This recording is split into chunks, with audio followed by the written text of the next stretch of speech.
Well, my full name is Carl Austin Wickwire. I don't go by Carl. I never have. I've always gone by Austin. And I've been, I'm from Centerville, Chantilly area. I went to Westfield High School. I went to Radford for college, so not too far. Came back to Northern Virginia, and I've been working in some sort of aspect of real estate basically since I got out of college. So 10 years or so. And I used to be more property management type stuff, not so much sales, just kind of sales on the side. Okay. But just over time, I kind of transitioned to more full sales and not so much property management. So I've been doing it for a little over 10 years total. But yeah, that's about it really. Okay. Yep. I love it. And do you like any specialty I guess real estate, like commercial, residential, do it all? Yeah, so it's for me it's all residential. But I pretty much cover the board as far as buying, selling, investing, rentals. So it's pretty much everything, but it's all residential. And I don't really have a. I try to stay flexible so I can work with as many people Yes. as possible. I do think that some people have a very honed in business model where they have like specialties, Yeah. which is good Yeah. because it is good to be a specialist in something. But I've kind of found that if I stay loose and flexible and able to work with a wide variety, Yeah. everybody from investors that buy several houses a year to a first time home buyer that's never bought Yeah. a house. Yeah. So I don't really have like a specific specialty or even really like a specific specialty area that I Okay. focus on. I pretty much cover all of Fairfax, Loudoun, and Prince William County. Okay. Pretty much. Yeah. So my limit south is probably Woodbridge. I don't go into DC or Maryland. I just stick to Virginia. So I'll go in as far as Alexandria, Arlington Okay. area, and then maybe as far out as Winchester, maybe Okay. might be my limit. So anything I can get to within about an hour. Gotcha. Yeah. Okay, Yeah. cool. Well, I'm glad that I asked because I always like to know. Some people like there's no clarification, so we've clarified that Yeah. now. So now we know. Yeah. Love it. Yeah. All right, and can I have a background story on how you got started, like, and what made you change, I guess, property sales to? Oh, yeah. Yeah. For sure. So, I like I said, I grew up in Centerville, and in high school, I always and some in college over the summers, I always worked in the golf business. So I worked at the local country club, and my now broker boss was a member at the, and still is a member at the club. So I've known him since I was like, I started working when I was like 14 Yeah. up there. And he always was just like in my ear about like, Yeah. oh, let me know when you want to get your license. Let me know. So from high school, I knew that I had at least an interest in real estate. Yeah. And then I studied economics in college. So, you know, it's obviously the study of markets. So it directly applies to real estate, and it kind of fit in with that. So, the way I got into that was one summer I actually interned for Scott, my now broker. I took a break from the golf business Yeah. for that summer and interned with him just to like be in a real estate office and just see. Get a feel. Yeah, just see if I even liked it. And I did. So he convinced me the following year to go ahead and get my license right before I graduated from college. Yeah. So I did. I, did my studied and took my exam and everything and got my license basically right when I graduated from school. But it's tough to start in this business. It's not all Talk like, to me about that experience. yeah, so people really think I think from an outsider's perspective, people can think that realtors don't really do that much and we're kind of overpaid and it's just kind of a foo-foo job, and they see like a lot of flashy realtors and stuff. Yeah. It's a grind. It really is a grind, and it's hard to do, and that's why the failure rate is so high. Most people don't last 2 years, and out of the people that last 2 years, most of them don't last 5 years. So it's tough. It's really tough to get started. Yeah. But yeah. So anyway, so I was young. I had just got out of school. I had no money, and it's not a salary job. This is a full commission job. You get paid when you sell a house, and when you start, you might not sell a house for a while. Oof. Like it takes people. It can take people. Some people get started a little bit more quickly, but you got to have to do it the right way. I think you have to have, I would say, 18 to 24 months of money saved, because you don't know, your money's going to be really weird coming in those really first, weird, yeah. Yeah, the money flow is going to be really weird those first year and a half or so. So I got my license, but I wasn't really at a point where I wanted to like dive into a full commission job. And I knew another guy from the country club that I worked at that was the president of a property management company. So he said, look, you got your license, which is a good thing. Why don't you come work in property management, so you're at least still like in the real estate field. You're still managing buildings and properties. Yeah. You'll learn a lot about how buildings work, because you'll be managing them.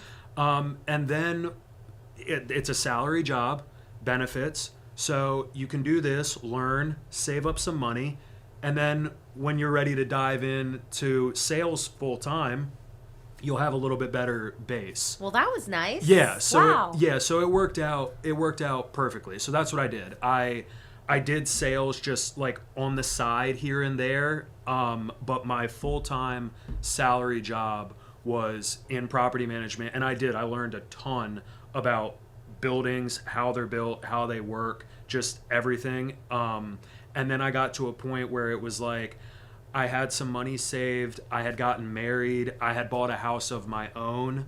So I was at a point where, like he said, I had a little bit better base. Yeah. To be like, all right, let's dive into like the full commission job and let's just take a chance, basically. Yeah. And I did, and it's worked out. Yeah. It was scary, but it's worked out. Oh my goodness. What would you say from this story is maybe the secret sauce to being an agent that doesn't maybe like disappear in 2 years or in 5 years? Like, how did you make it? You've been doing it for 10 years. So what would you say made you beat those statistics? Yeah, it's funny you say that, because I was actually just talking to somebody about this last night. And first off, I don't want to downplay the things that are out of your control. It does take a little bit of luck for everything. I think anybody that is successful in anything, you do kind of have to be right place, right time, a little bit of luck. You can position yourself to get lucky, which I think is, there's something there. But really, for me, I just think that, like I mentioned before, I started working when I was like 14. I couldn't even drive when I got my first job. My dad had to take me to the country club, pick me up after my shift. And I also, I played sports all through high school growing up and had a job.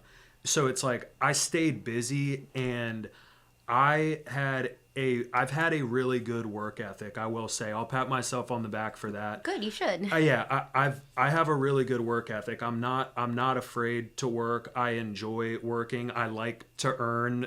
I like to feel like I'm accomplishing something. And just to be totally frank, I feel like that is why a lot of agents don't succeed, is because like I mentioned earlier, I think from the outside looking in, people don't realize how hard this is sometimes. Yeah. I think people think that you just get your license and then you just like sit there and wait And sell a house. for your phone to ring. Yeah. Yeah. And we always say, and we tell new agents this now also, that it's like the number one way to guarantee that you fail is to just sit there and wait for your phone to ring. Because that's not how it works. Yeah. It's like, this is a hustle grind business. You gotta be proactive. You gotta go out there and get it. Put in the work. Yeah. And I think, just like I said, that might sound harsh, but I think a lot of people just don't. I think a lot of people just get in and they think it's going to be a lot easier than it actually is. And it's not easy. So I think that's why I have been successful so far, and it's up and down. You know, I try like not, all things in life. Exactly. You have good months, bad months, and stuff, but overall, it's been really good. And being from the area too, and growing up around Northern Virginia, and just being a social person involved in a lot of different things. Community. Yeah, that has helped a lot, because I already had, getting into this, a great network of like friends around here, families around here that I grew up with. And I have also, this is another important thing, or for me at least, is I'm at a really good age for real estate, because when you're in that, like, let's say 30 to 40 age, there's a lot of people that you know that might be buying their first house, and there's a lot of people that you know that might be maybe they already got their first house and now they like have kids and their family's growing and they need a bigger house.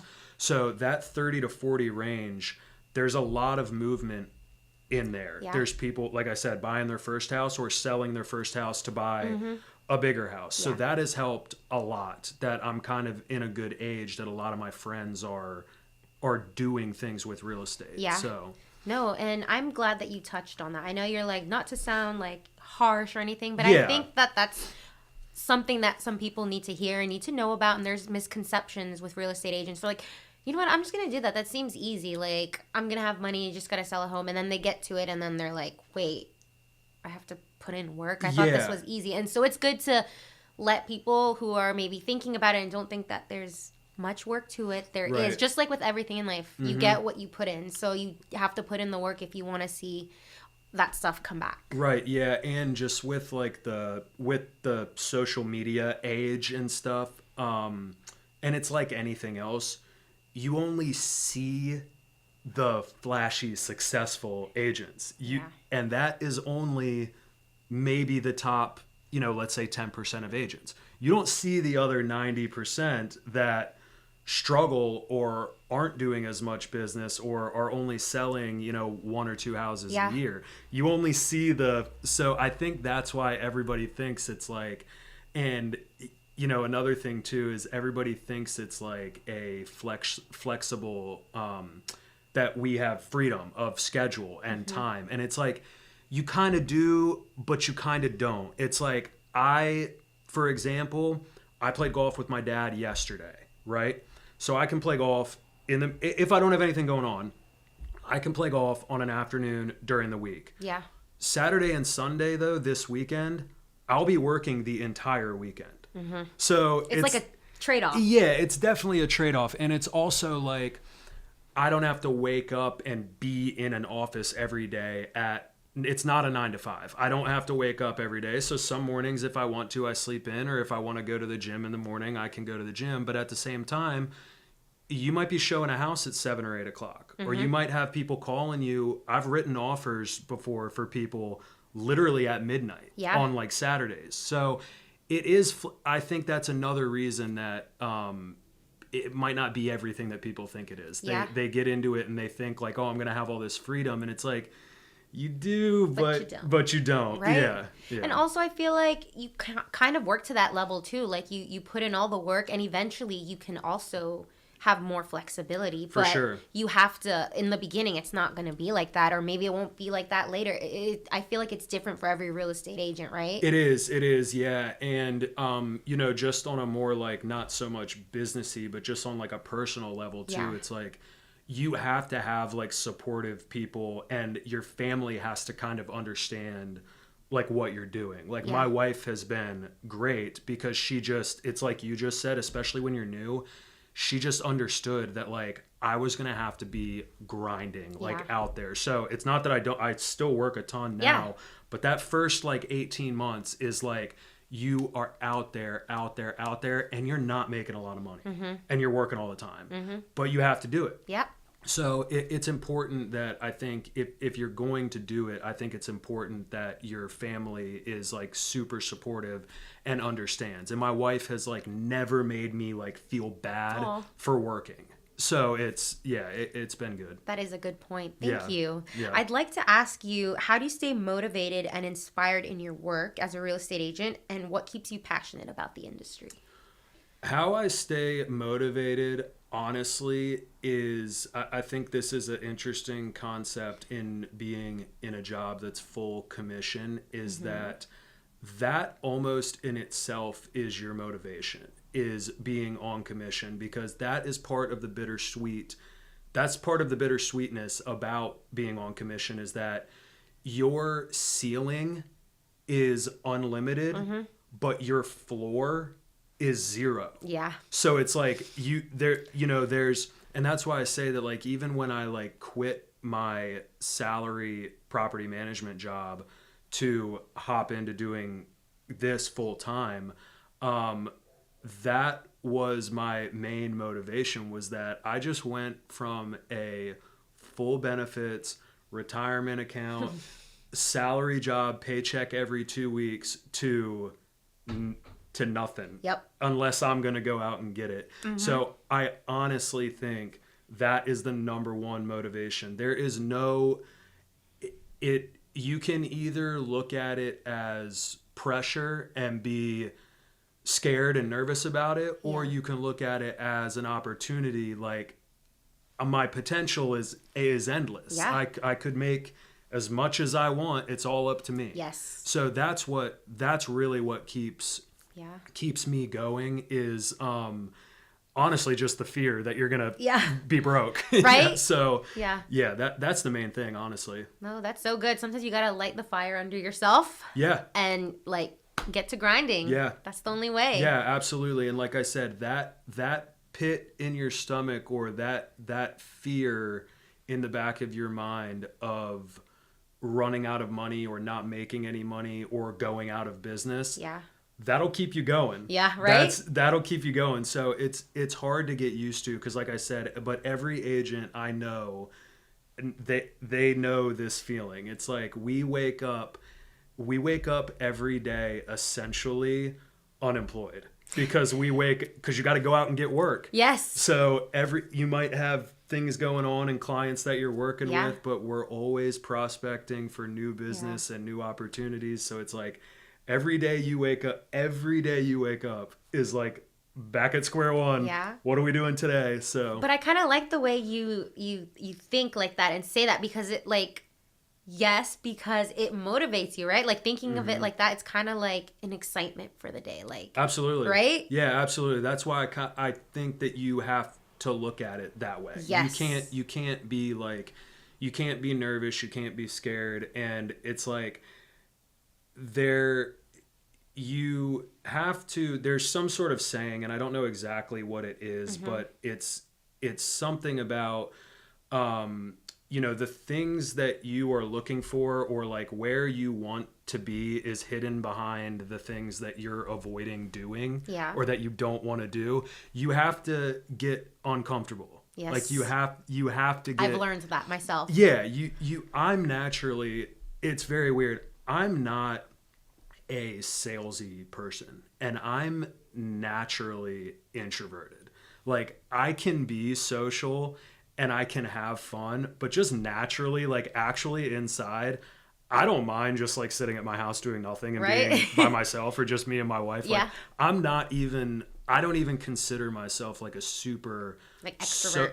Yeah, no, not at all. Not at all. Well, thank you for doing this. Yeah, no, but like I said, this is a perfect example. Like, you have to force yourself to get out, Yep. and doing things like this, and also just like participating in like panels and stuff. Like, I've been on panels before. Whoa. And you get more comfortable with it and you get better at it as you do it. Yep. But you have to go do it, and it's gonna be uncomfortable Yep. at first. So there's a lot like that, but I think you just kind of have to Push yourself. power through. Yeah, no, Yeah. I love that. Thank you Yeah. for sharing that. Yeah. I'd like to know, what are some of the most important factors that buyers and sellers should consider, in your opinion, when choosing a real estate agent to work with?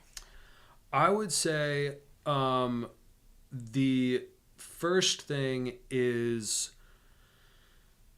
I think the first thing is probably communication and availability. And that's like that, kind of goes back with what I was saying about like your time's kind of flexible, but it's also kind of not. I really pride myself on being available all the time. I tell people I don't, and some people abuse it, but I don't have work hours. It's like, if I'm awake and I'm, coherent, I will answer the phone. I will respond to your text. And I think that it's also a very personable relationship type business. So I would tell people that, and I feel this way as well, that when people hire me, I think they're hiring the person. They're not really necessarily so concerned with how many houses do you sell a year? How long have you been in the business? Like, if people are comfortable with you, because that's something that you think is going to come up. Like, when you're a new agent, you're like, oh my gosh, I hope nobody asks me how many houses I've sold this year or how long I've been in the business. And I learned that there is ways that question will never come up if people are just comfortable with you.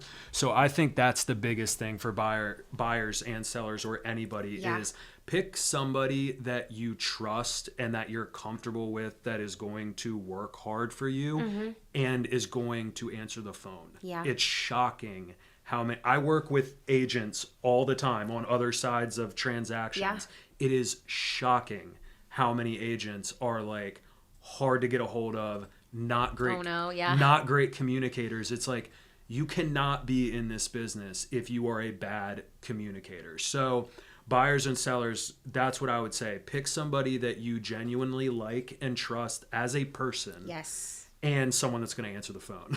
Those are simple as that. Yeah. I love Those it. are the biggest things. And you know what? Having these conversations with you, you're kind of giving me like coach vibes too. Have you ever considered that? Like, I haven't, just because, frankly, I feel like I still have a lot to learn.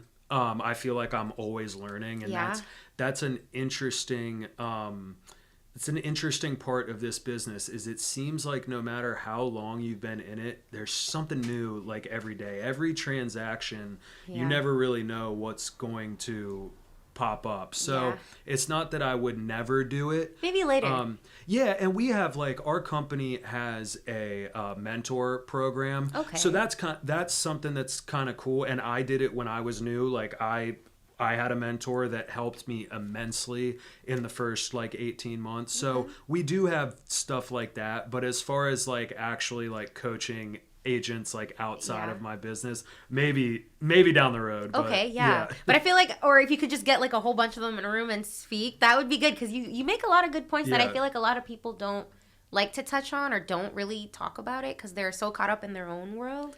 And you've been doing this since you were young, and you know what it's like. I mean, you're still young. You look really young anyway. But obviously, like, I know that can be sometimes like a downfall for some people, like when they look so young. But anyway, you seem to know. Yeah, it's funny, my family has like always joked about this, that I'm kind of an old soul. Like, I have always, like, even when I was younger, I always wanted to like hang out with the adults, and Aw. I've always kind of been like that, and even my friends kind of like, Yeah. joke with me about that. I like older music, so Yeah, you are an old soul. yeah, and like I said, I'm kind of more introverted, so it's it's funny. But yeah, maybe in the future. I mean, I definitely think that I would be good at that, just because it can come off maybe the wrong way in certain situations, but I'm very like blunt and straightforward. Good. And I consider it like real. Like I don't want to sugarcoat things and this is for clients too. Yeah. I'm very straightforward with people. Like I don't want you to hire me just because I told you what you wanted to hear. Yeah. That's not how I'd rather you trust that I'm going to tell you the truth. Yes. So I try to be like that with I love that. with everybody. Good. Yeah. I like that style. Yeah. I'm like that too. Is there anything that I have not touched on that maybe you would like to share with our listeners, whether it's about yourself or your business?